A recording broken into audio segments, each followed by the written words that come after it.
Este contenido se presenta con un enfoque histórico y documental, dedicado a mostrar estrategias, decisiones humanas y momentos que marcaron la cooperación entre naciones en tiempos complicados. Dicen que en los campos inmensos donde el invierno ruso muerde hasta el alma, nadie esperaba escuchar un acento tan distinto como el mexicano, hasta que llegó el día. Esa mañana, cerca del Volga, los comandantes soviéticos observaban el horizonte helado mientras los informes llegaban con rapidez, como si el papel trajera humo en lugar de tinta. Un destacamento mexicano, integrado por especialistas, ingenieros y personal de apoyo táctico, había logrado algo que pocos creían posible en un sector que llevaba semanas tensándose como cuerda mojada. No se trataba de hazañas violentas ni de escenas de gloria ruidosa. Se trataba de movimientos inteligentes, decisiones rápidas y una coordinación tan limpia que sorprendió incluso a los oficiales más veteranos, de esos que ya habían visto de todo y aún así nunca dejan de desconfiar del optimismo.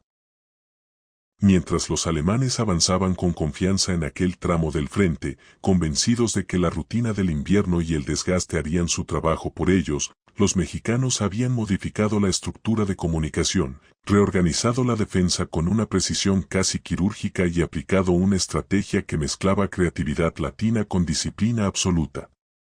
No era hacer cosas al azar, no era improvisar por improvisar.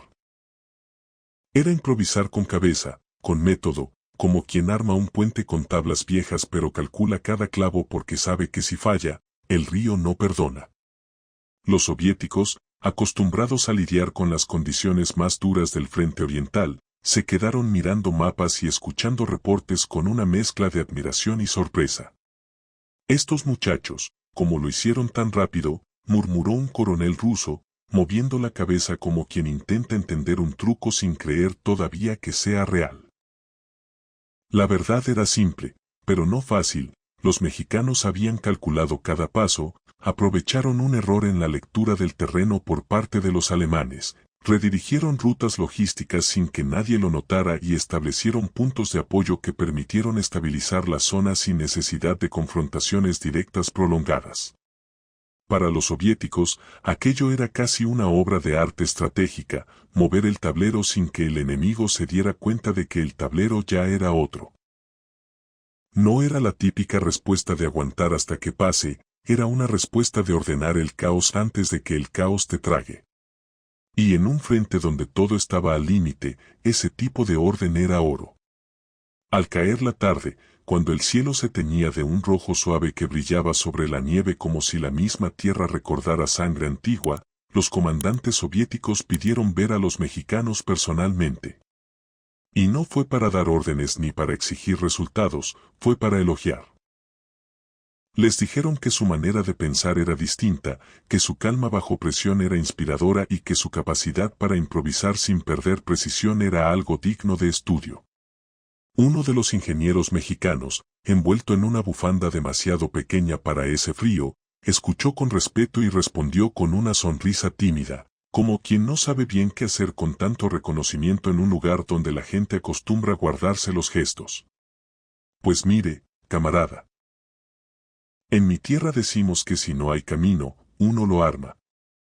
Aquella frase quedó flotando en el aire como si hubiera sido escrita especialmente para ese paisaje. Los soviéticos rieron con respeto. Más que aliados circunstanciales, en esos minutos se sentían compañeros de pensamiento. Habían visto con sus propios ojos que la distancia entre México y el Volga no era tan grande cuando compartían disciplina, ingenio y voluntad. Esa noche, los informes enviados a Moscú destacaban un punto claro. El equipo mexicano ha demostrado una capacidad táctica admirable, su actuación ha cambiado el ritmo del sector. Y mientras el viento helado recorría los campamentos como un animal invisible, los soldados soviéticos comentaban entre ellos, casi con orgullo ajeno, lo que habían presenciado. Para muchos era la primera vez que escuchaban historias sobre estrategias diseñadas por mexicanos en un frente tan lejano. Para otros era la prueba de que, incluso en escenarios donde todo parece escrito por el frío y la desesperación, siempre hay espacio para la sorpresa. Antes de continuar con esta historia, compa, Te invito a dejar en los comentarios desde qué ciudad nos estás viendo, que siempre es un gusto saber desde dónde nos acompañan, y a suscribirte al canal para que esta comunidad siga creciendo. Quédate, porque lo que viene no es un discurso bonito. Es el día a día de cómo esos métodos mexicanos se metieron en la rutina soviética y cómo, sin darse cuenta, empezaron a cambiar la forma en que todos miraban la nieve, los mapas y las sombras. Esa madrugada, antes de que el sol asomara sobre el Volga, el aire estaba tan quieto que parecía que el mundo entero contenía la respiración. Los soviéticos, acostumbrados a rutinas estrictas y despertadores que parecían regaños, notaron algo curioso. El campamento mexicano ya estaba de pie, organizado y revisando instrumentos. No eran muchos, pero su manera de trabajar llamaba la atención por una razón simple: no se movían con nervio, pero tampoco con flojera. Era como si llevaran prisa y calma al mismo tiempo. Un intérprete soviético lo comentó casi sorprendido, como si le costara explicar lo que veía: no hacen ruido, pero avanzan como si el tiempo los estuviera empujando, y aún así no se alteran. Aquello intrigó a los comandantes rusos. Ellos sabían que la disciplina bajo temperaturas tan bajas no es solo entrenamiento, es carácter. Es la capacidad de pensar cuando la cabeza quiere apagarse. Los mexicanos, sin embargo, parecían haber encontrado un ritmo propio, uno que combinaba concentración con una especie de energía tranquila. Mientras los soviéticos revisaban mapas dentro de carpas con estufas que chisporroteaban sin descanso, los mexicanos analizaban el terreno directamente, caminando sobre la nieve dura, observando cómo se marcaban las superficies con la luz, tomando notas como si fueran viejos conocidos del clima. En realidad, ninguno estaba acostumbrado a aquel frío, pero la capacidad de adaptación era evidente. Se movían como quien no pelea contra el terreno, sino que lo interpreta, lo acepta y lo usa. El punto clave del día era reorganizar un sector que había quedado vulnerable. No era una misión de enfrentamiento directo, era una misión de reordenamiento táctico, de movimientos silenciosos y cálculos exactos. Los comandantes soviéticos querían entender cómo los mexicanos podían detectar brechas en cuestión de minutos. Había algo inusual en su forma de leer el terreno, como si sus ojos hubieran sido entrenados para ver lo que otros pasaban por alto. Mientras un oficial soviético señalaba una línea en el mapa y decía: aquí está plano, aquí no hay nada, un especialista mexicano se quedaba mirando la misma zona como si escuchara otra cosa. No discutía, no contradecía de frente, preguntaba, medía con la vista, comparaba sombras, y luego caminaba hasta el punto para confirmarlo con los pies, con la sensación del suelo, con el viento pegándole en la cara. Mira, camarada, dijo uno de los especialistas mexicanos señalando una línea casi invisible en la nieve: allá hay una depresión en el terreno. No parece nada, pero si la usas con buena dirección, te da cobertura del viento y te da observación. El oficial soviético que lo acompañaba abrió los ojos con sorpresa, porque aquello había pasado desapercibido para todos, incluso para los veteranos. No era que no supieran mirar, era que estaban acostumbrados a mirar lo grande. La colina, el bosque, el río. Los mexicanos estaban mirando lo pequeño, el pliegue, la sombra mínima, la forma en que el viento barre más un lado que otro. De inmediato tomaron notas y lo integraron en el plan del día. Y cuando lo hicieron, algo cambió: el mapa dejó de ser un dibujo fijo y se volvió una cosa viva, como si de pronto tuviera profundidad.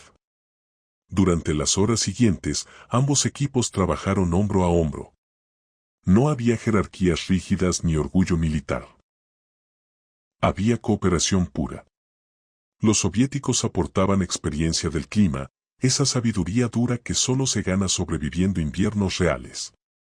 Los mexicanos aportaban creatividad estratégica, esa costumbre de resolver con lo que haya, de encontrar rutas donde otros ven pared. La mezcla fue tan efectiva que generó comentarios por toda la línea de mando. Pasado el mediodía, cuando la nieve reflejaba la luz como un espejo gigantesco y te obligaba a entrecerrar los ojos, un general soviético pidió la presencia de los mexicanos. No era una reunión formal ni un acto de autoridad, era un gesto humano. El general agradeció en voz firme, pero sincera, la forma en que habían transformado un sector complicado en una estructura estable y funcional. Su método es diferente y eso es valioso, dijo. Ustedes observan lo que otros ignoran. Y lo convierten en ventaja. Los mexicanos se miraron entre sí como si no entendieran del todo por qué causaban tanta impresión. Para ellos, era trabajo. Era sentido común aplicado con cuidado. Pero el respeto se sentía en el ambiente, un respeto construido en la quietud del amanecer y en los pasos firmes sobre la nieve. Aquella tarde, mientras ajustaban las últimas líneas del plan, un joven soldado soviético se acercó con curiosidad genuina y preguntó, ¿de dónde aprendieron todo esto? Uno de los mexicanos sonrió ligeramente y respondió, pues en México uno aprende que cada terreno tiene su carácter. No importa si es selva, montaña o desierto, siempre hay algo que te quiere decir. No más hay que escucharlo. El soldado asintió lento. Tal vez por primera vez entendía que la estrategia no era solamente fuerza, ni cantidad, ni dureza. También era sensibilidad para interpretar el mundo. El día terminó con ambos contingentes caminando por el campamento compartido. No había música, no había festejos. Solo una sensación profunda de cooperación y admiración mutua que se sentía más fuerte porque no necesitaba palabras.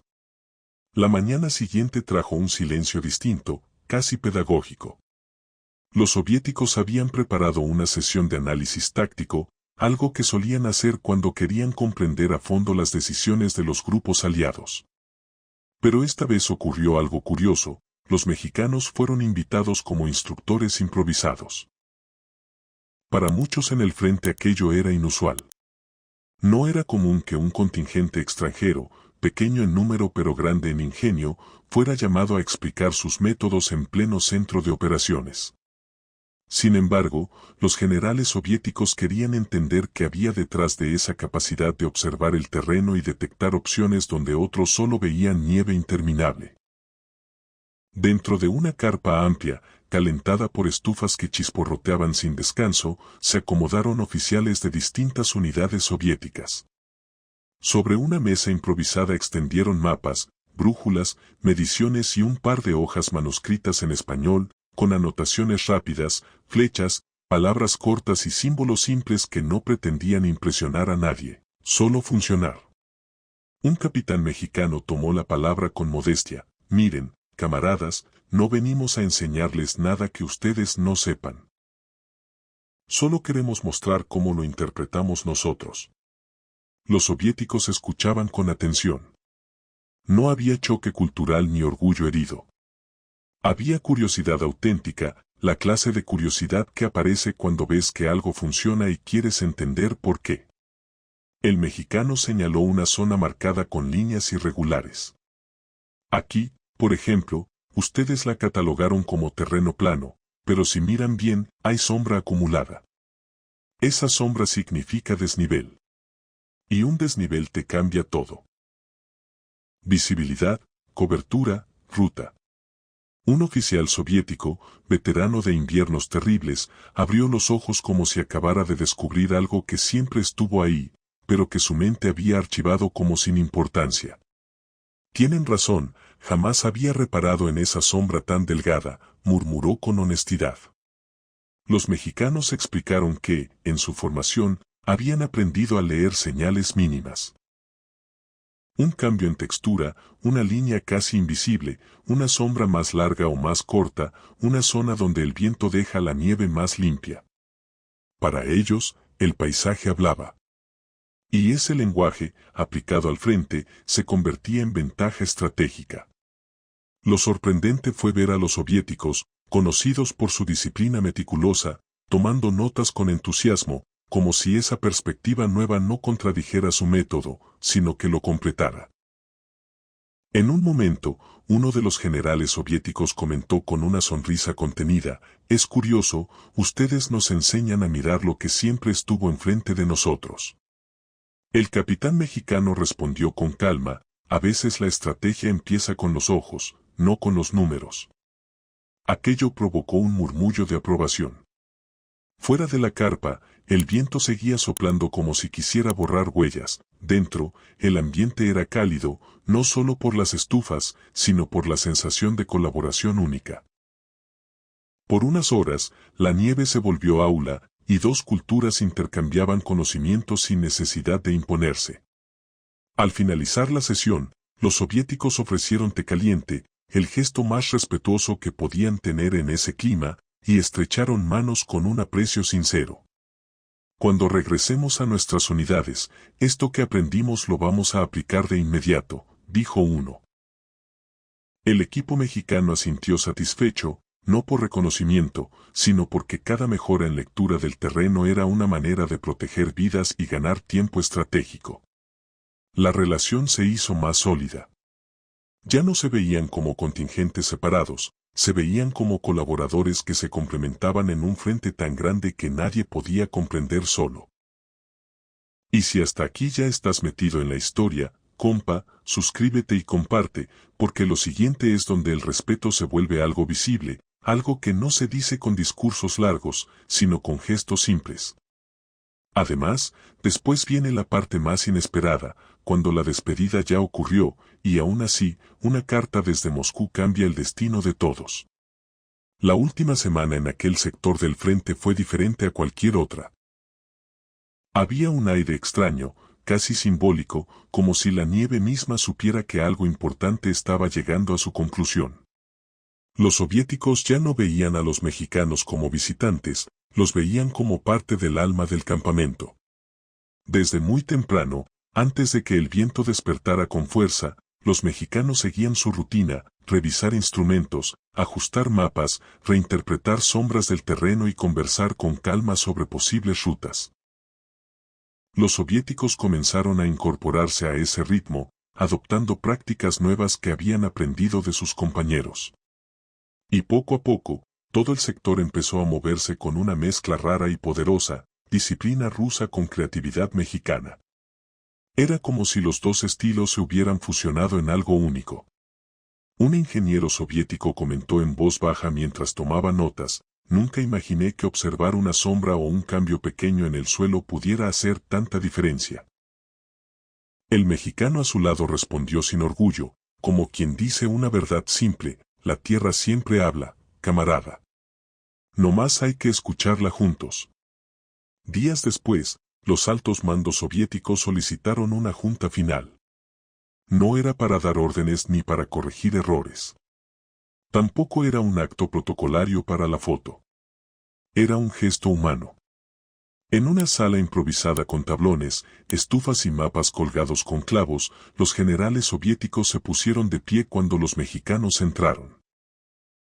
Ese simple acto, levantarse para recibirlos, fue suficiente para que todos entendieran que lo que había pasado ahí tenía un significado especial. Un general ruso, con la voz grave por el frío pero cálida por el respeto, tomó la palabra: hemos aprendido de ustedes tanto como ustedes de nosotros. Ustedes nos recordaron que la estrategia también es intuición, sensibilidad y atención a los detalles pequeños. Han dejado una marca en este frente. Los mexicanos escuchaban en silencio, sin pretensiones.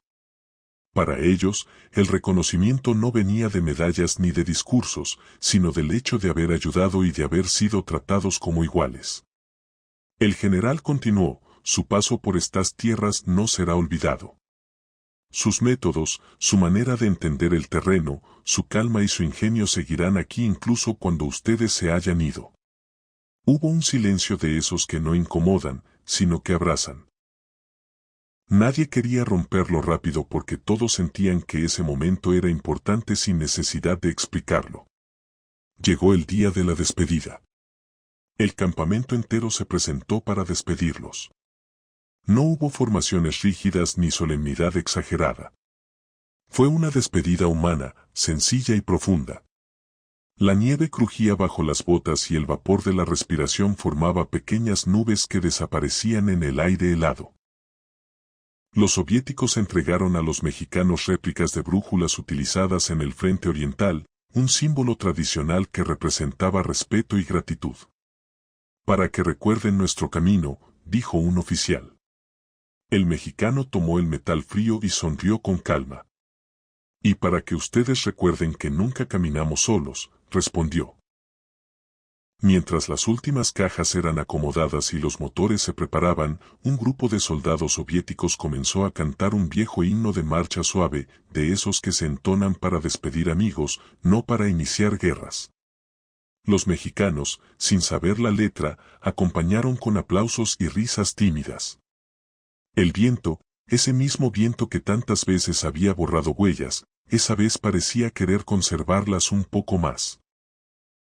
Con el tiempo, los informes soviéticos registraron que, luego de la estadía de los mexicanos, los destacamentos locales adoptaron nuevos métodos de análisis del terreno, nuevas formas de interpretar sombras, desniveles, rumbos y texturas.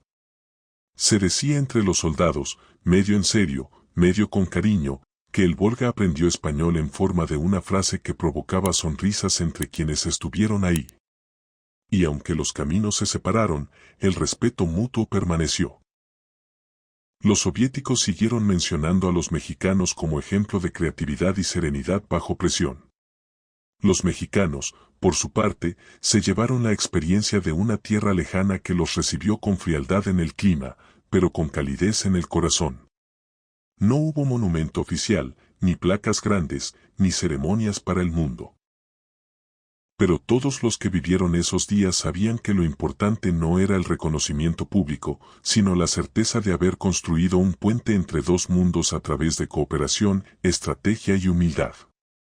A veces las historias más valiosas no son las que aparecen en libros, son las que se quedan en la memoria silenciosa de quienes las vivieron. Y esa, la del Volga con acento mexicano, quedó grabada en cada sombra del terreno, en cada mapa corregido, en cada gesto de respeto compartido. Amaneció con una luz pálida, casi azulada, como si el cielo del Volga quisiera recordarles que el invierno aún no soltaba su dominio. Pero aquella mañana tenía un sabor distinto. Era el día después de la despedida. Y sin embargo, algo pasó que nadie esperaba. Antes de que los primeros rayos iluminaran los techos blancos del campamento soviético, un joven soldado ruso corrió hacia el puesto de mando con un sobre en la mano. Venía jadeando, pero con los ojos encendidos, como si trajera noticia que quema por dentro. Comandante, llegó una carta para los mexicanos, directo de Moscú. Los oficiales se miraron entre sí. Los mexicanos ya no estaban allí. Habían partido la tarde anterior, dejando tras de sí una mezcla profunda de gratitud y nostalgia. ¿Una carta de Moscú tan rápido? El comandante soviético abrió el sobre con cuidado. Dentro había un mensaje escrito con tinta limpia y sello oficial. Pero lo que más llamaba la atención era la última línea, clara como filo: si aún se encuentran en la región del Volga, notifíquennos. Tenemos una misión especial que requiere mentes que vean lo que otros no ven. El comandante tragó saliva. Aquello era inusual, demasiado. Y sin pensarlo mucho, dio la orden: preparen un equipo. Vamos tras ellos. Salieron en vehículos adaptados al hielo, avanzando por rutas que los mexicanos habían mejorado días antes. Era irónico y, a la vez, justo. Esas mismas rutas ahora permitían desplazarse sin hundirse ni romperse en la nieve. Mientras avanzaban, algunos soldados comentaban entre risas contenidas: si no los alcanzamos, seguro ya están analizando sombras en otro país, o adaptando esa bufanda pequeña al frío siberiano. La camaradería se sentía incluso en la distancia. Cuando finalmente divisaron la columna mexicana avanzando entre troncos de un bosque cercano al Volga, los soviéticos tocaron la bocina y levantaron la mano. El líder mexicano, sorprendido, ordenó detenerse.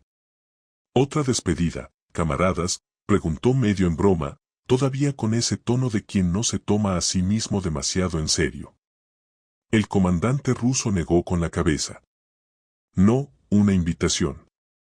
Los mexicanos intercambiaron miradas, confundidos. El comandante les entregó la carta. Hubo silencio mientras la leían. Una misión especial desde Moscú dirigida a ellos. El capitán mexicano levantó la vista. ¿Y qué clase de misión es esta? El ruso inhaló profundamente, como quien prepara una verdad delicada, el misterio de la estación 43. Hay un puesto avanzado, explicó el comandante, conocido como estación 43. No es grande, pero es crítico para suministro y comunicación. Hace semanas detectamos fallas constantes, primero leves, luego extrañas. Ahora casi imposibles de explicar. Nuestros ingenieros han revisado todo varias veces. No encuentran la causa. No parece sabotaje, no parece clima, no parece error humano. Solo, anomalías. Moscú quiere que ustedes lo vean. Los mexicanos permanecieron en silencio unos segundos. Al final, uno preguntó con honestidad, ¿por qué nosotros? El comandante ruso bajó la voz, porque ustedes ven cosas que nosotros no y porque después de estos días, confío en su mirada más que en cualquier informe. El viento sopló un poco más fuerte, levantando nieve alrededor de las botas de ambos grupos. Parecía una escena suspendida en el tiempo. Finalmente, el capitán mexicano asintió, está bien. Vamos a la estación 43. Los soviéticos sonrieron, no con euforia, sino con ese respeto silencioso que solo existe entre quienes han compartido días duros. El viaje a la estación 43 tomó horas, quizá más de lo esperado. A medida que avanzaban, el paisaje se volvía más áspero, más solitario, como si el mundo se fuera quedando sin palabras. El bosque dio paso a colinas cubiertas por un blanco intenso que borraba el horizonte. Cuando por fin la vieron, la estación parecía un pequeño conjunto de estructuras metálicas semienterradas en la nieve. Nada extraordinario, nada que gritara peligro. Y sin embargo, desde lejos, los mexicanos notaron algo. Una sombra. Una sombra que no coincidía con la dirección del sol. Una sombra demasiado recta para ser natural. El capitán mexicano frunció el ceño. ¿Ven eso?, preguntó a los soviéticos. Los rusos miraron confundidos. ¿Qué? No hay nada. Los mexicanos intercambiaron miradas. Esa sombra era el primer aviso. Algo no estaba bien en ese lugar. Al llegar, los ingenieros soviéticos salieron a recibirlos. Estaban cansados, frustrados, casi derrotados. Revisamos todo, dijo uno. Cada cable, cada conector, cada válvula. Todo está correcto, pero la estación falla igual. Los mexicanos se pusieron manos a la obra sin prisa, pero con esa calma alerta que los distinguía. Revisaron mapas del subsuelo, observaron la línea del horizonte, evaluaron la dirección del viento, tocaron la tierra incluso bajo el hielo, como si buscaran sentir si el suelo estaba vivo. Y entonces uno de los mexicanos se detuvo. Aquí, dijo, y se agachó. Un oficial soviético se acercó. ¿Qué ves? El mexicano señaló una pequeña grieta en el hielo, casi invisible. Esto no es natural, susurró. El terreno se está moviendo. Los soviéticos lo miraron sorprendidos. ¿Moviéndose cómo? El mexicano señaló de nuevo, hay agua debajo. Agua en movimiento. Y no debería haber agua así a esta temperatura. Hubo un silencio pesado, porque de pronto la palabra falla dejó de ser cosa de herramientas y se volvió cosa de tierra. Los mexicanos se incorporaron. El capitán habló con claridad. El problema no es técnico. El problema es el lugar. Es el suelo. Es lo que está debajo. Los soviéticos quedaron boquiabiertos. Aquello explicaba años de fallas inexplicables, ajustes que funcionaban un día y fallaban al siguiente, reparaciones que parecían correctas pero nunca cerraban el círculo. Y de pronto la misión ya no era solo revisar una estación, era entender un fenómeno oculto bajo hielo, un giro inesperado que nadie quería admitir porque significaba mover más que piezas. Significaba mover certezas. En ese momento, desde el fondo de la estación, un ingeniero ruso gritó, comandante, tienen que ver esto. Todos corrieron. Junto a un panel que jamás había presentado problemas serios, una luz parpadeaba en rojo intenso. Era una alarma, sí, pero no la típica alarma de algo se apagó. Era una detección.